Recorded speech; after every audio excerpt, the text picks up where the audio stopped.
Hello, students of Drew University, and anyone else who happens to be catching this stream.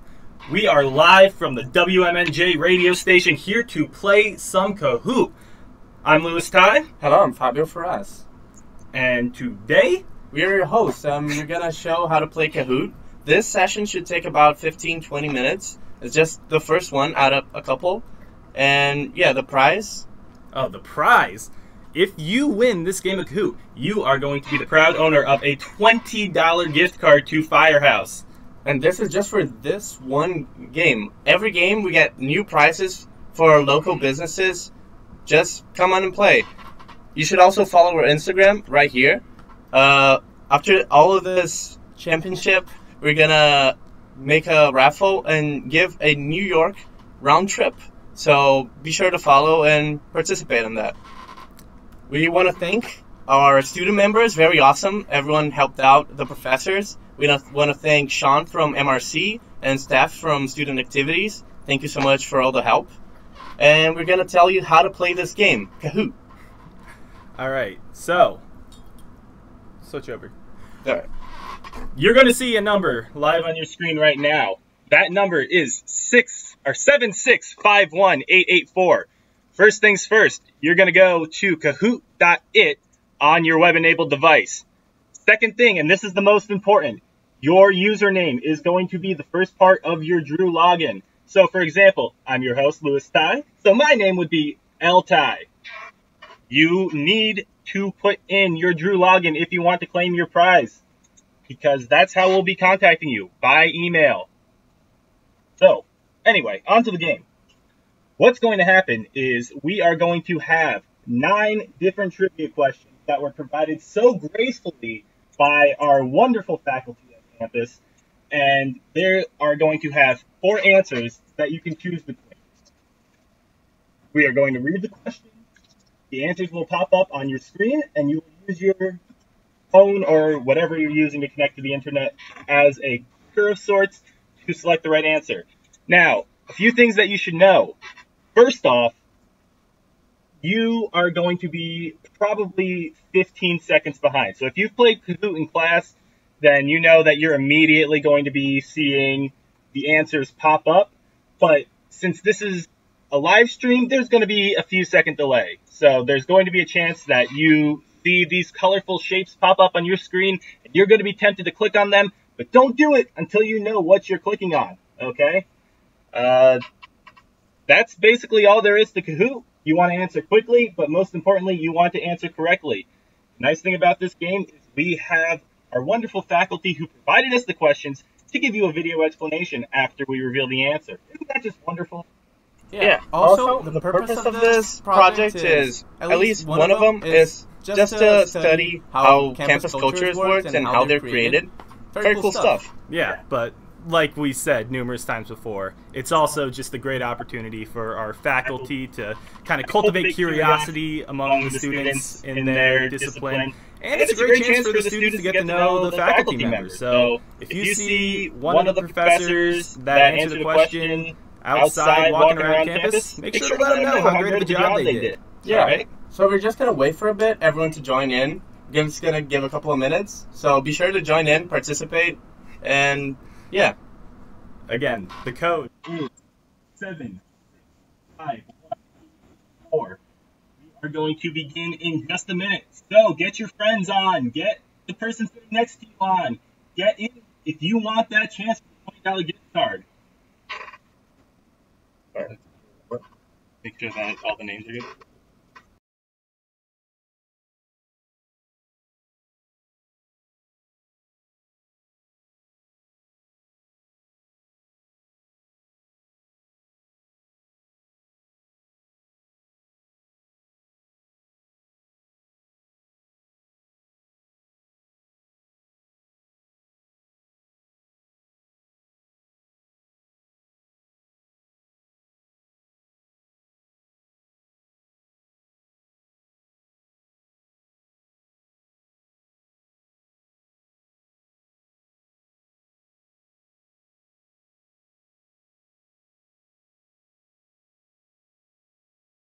All right, everyone, we're going to begin our game. The first question is going to be sort of a test to make sure that you know what you're doing. So let's not waste any more time. Let's see who's going to win that gift card. Alright, so are you ready? Very hard question. Just tell us if you're ready to play this amazing, epic Arthur's Trivia Academy. Any question is fine. You're just making sure you can answer. Yes. This is worth no points and won't affect your ranking afterwards. Also, when you're answering the question, make sure to answer as fast as possible, just to make sure you do answer. There is a stream delay, so we just want to guarantee that you can get all the questions down.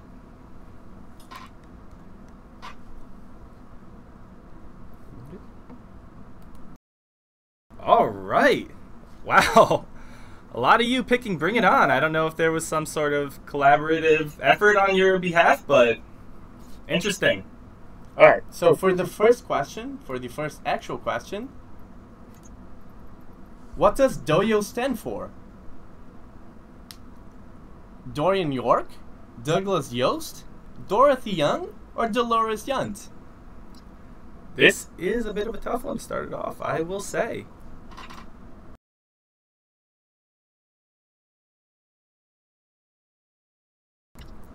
All right. Guess it wasn't too much of a tough one. And so almost everyone got it right. Congratulations. We're going to show the video of the professor that asked this video. DOYO refers to the Dorothy Young Center for the Arts. And Dorothy Young was a significant contributor to the arts at Drew. She lived for 103 years. She died in 2011. She has a long, interesting history in the arts. She was a stage assistant to Harry Houdini in 1926. She was a Broadway actress and dancer, and also acted in some Hollywood films. And later she became a painter as well. My name is Jason Karolak. I'm a professor in the art department, and I teach drawing, painting, and color courses. Alright, so this was Professor Karolak with the on-campus question. Great question. Everyone, almost everyone got it right. But congratulations. Let's see, the winner is Spatel 4. 2 points ahead of everyone. Close race, close race. Let's move on to question 2. Who were in the portraits that were unveiled recently at the National Portrait Gallery in D.C.? Was it Donald and Melania Trump, Beyonce and Jay-Z, Elton John and David Furnish, or Barack and Michelle Obama?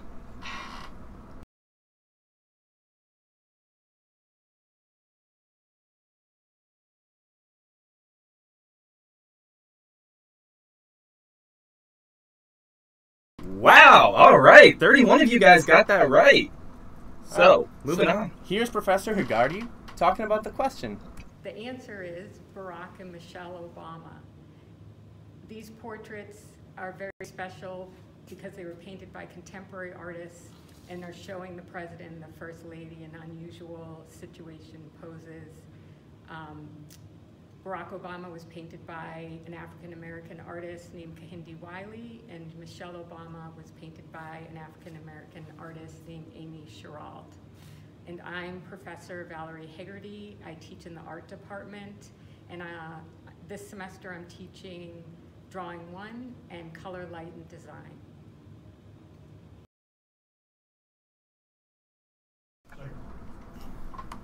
All right, let's move on to the next one. Thank you for that answer.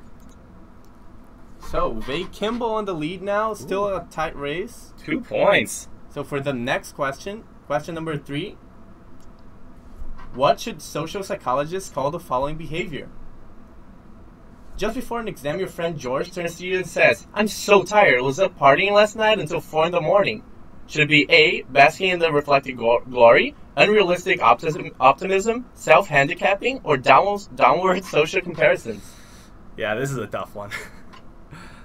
Don't feel bad if you don't get this one right. I know I didn't.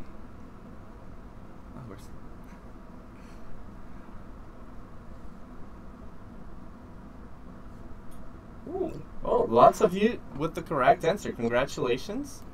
Let's see what Professor Lakins has to say about it.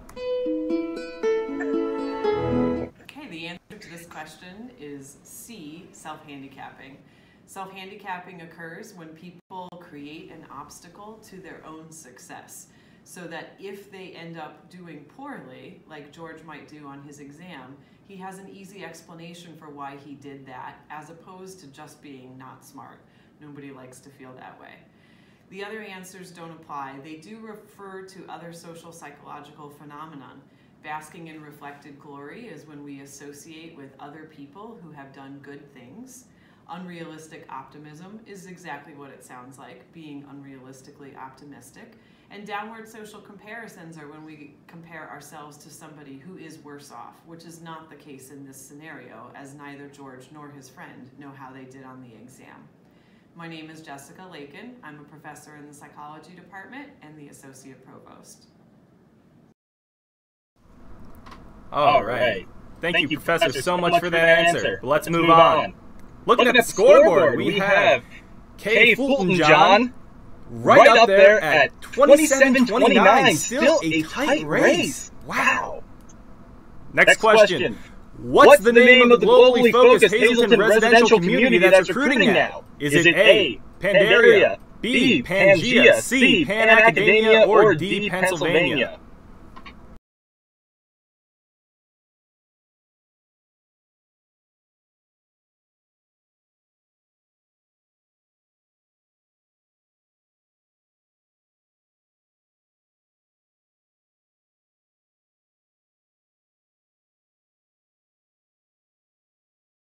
All right, 33 of you getting this one right. Looks like the school's doing something right with promotion. Great job, everyone. Here's the video for the Pangea promotional.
What a great video. Thank you for that, Pangea.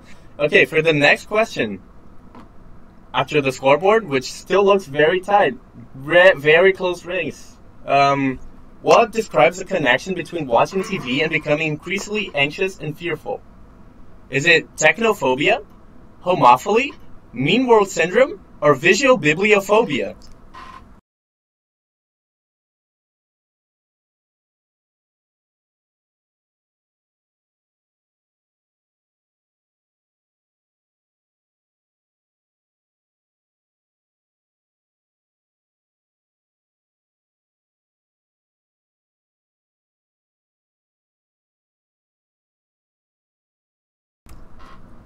Wow. All right. Only one of you got that one right. It was a very hard question. However, let's see the video. Here is mean world syndrome, which is a term that was coined by George Gerbner, who was a researcher who was worried about the influence of TV on American viewers. In the 1960s, Gerbner studied a lot of people watching a lot of television. And basically what he concluded was that the more you watch TV, the more you think the world is a scarier place, scarier than it actually is. And the more you want to live in a law and order society where police can protect you from the criminals that you think are out there. Gerbner died in 2005 at the age of 86. Since then, there's been a lot of changes in the world of media, including the rise of social media, which has been far more extreme than Gerbner ever could have imagined. I think we can comfortably say that Gerbner would feel that mean world syndrome is amplified today by everything from Fox News to fake news to Facebook. And I'm Lisa Lynch, the director of the Media and Communications Program. Alright, so Professor Lynch had this amazing and very hard Mean World Syndrome question. Let's check the scoreboard. Ibagung. Sorry if I'm mispronouncing your name, but you are in first place right now. And I don't feel bad for any of you who got that one wrong. I know I would have clicked on Vigiobibliophobia just because it sounds fun to say. Next question. Which experiment below demonstrated the power of the situation to shape people's behaviors? Is it Triangle, the Robbers Cave Summer Camp Study, Diamond, the Milgram Experiment, Circle, the Stanford Prison Experiment, or Square, the Asch Conformity Study?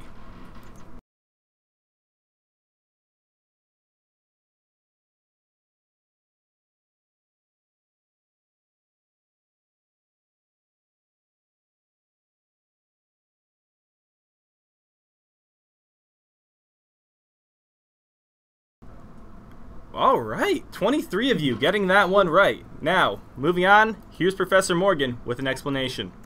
The answer is the Stanford Prison Experiment. This study was conducted by Phil Zimbardo, Yale University, and what he did was randomly assign participants to either be prison guards in a simulated prison environment or to be inmates in that environment. People have quickly shifted their behaviors to fit their new roles. The inmates after a while became submissive and even psychologically shaken. The guards became assertive to the extent that they even abused their power. So much so that the study was ended after only a couple of days. My name is Scott Morgan, and I'm a professor of psychology here at Drew University. All right, I feel like the questions are getting more interesting. Not so many right answers anymore. Let's check the scoreboard. With Keegan coming through as the first place now, and Kay Fulton John on second. Top 5, just switching it up. Alright, for the next question. In which dream state do people seemingly have total control over their actions and or thoughts? Is it Triangle, Thoughtful Dream, Diamond, Lucid Dream, Circle, Prophetic Dream, or Square, Epic Dream?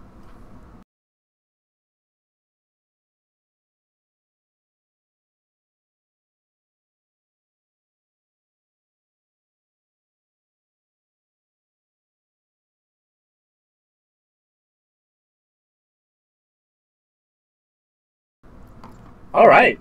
I think that was pretty easy. Let's see what Professor Jennings has to say. So the answer is lucid dream. A lucid dream starts out like any other type of dream, except at some point the person wakes up and realizes he or she is dreaming. It's at that point that the fun begins, because the person can do almost anything he or she can imagine, such as flying around the neighborhood or transporting themselves to any location they can imagine. My name is George Harold Jennings, and I'm a professor in the Department of Psychology.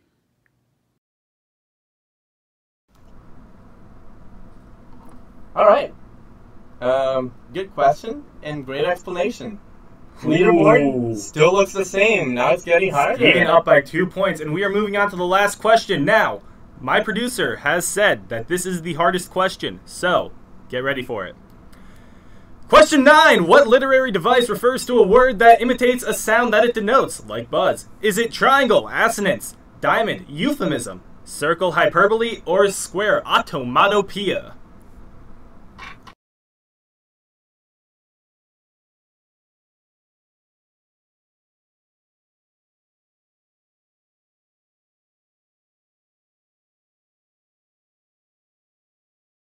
Alright, so maybe my producer lied to me here, because a lot of you got that one right. Now, before we move on to the final results, we're going to take it in with Professor Zofnis to explain the question to us. The answer is onomatopoeia. O-N-O-M-A-T-O-P-O-E-I-A.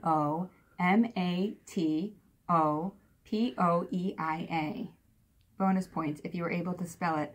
So in Greek, the word onomatopoeia means word making, but in English, it refers to a specific process of trying to capture the sound of a word, the sound of an act or a thing in the actual word, such as hiss or buzz or bam. I am Courtney Zofnis. I direct the creative writing program here at Drew, and thanks for playing. Okay, so that was the last question. So, for the leaderboard, drum rolls please. The winner of today's tournament is... Hoodapons! Out of nowhere! Out of nowhere, with 8 out of 9 questions correct. Now, if you didn't win, don't feel too bad, but Hoodapont, what you are going to do, you are going to screenshot the results screen right now with your name, and we will contact you in just a moment. So don't worry, just take that screenshot and you will get your prize, a $20 ticket for Nikki's Firehouse. Okay. Now, like I said before, if you didn't win, don't feel too bad. We have 3 more weeks of trivia coming to you every Tuesday, Wednesday, and Thursday. At the same time, 12:30. Well, that about does it for us today. I've been your host, Louis Ty. I'm Fabio Ferraz. And we'll see you on Tuesday. Last thing, don't forget to follow the Instagram. So, thank you very much, and good afternoon.